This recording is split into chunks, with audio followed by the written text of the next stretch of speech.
Ayan, magandang umaga po sa ating lahat, no. Ito yung loob natin ng ating sasakyan, no. Ayan.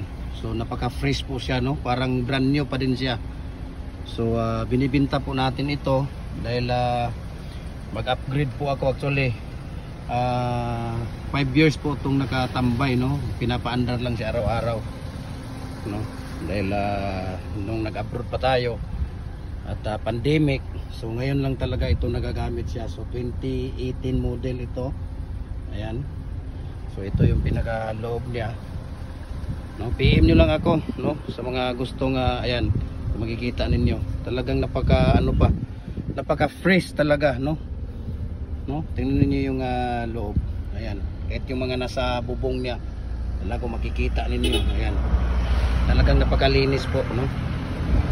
Ayan. So ito bagong wash po nila.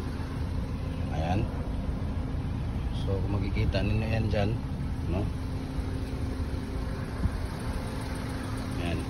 So yan yung loob niya, no. Makikita ninyo napakalinis po. Ayan, kahit yung baba niya, no, flooring, yung mga dashboard, lahat, no, napakalinis po niya.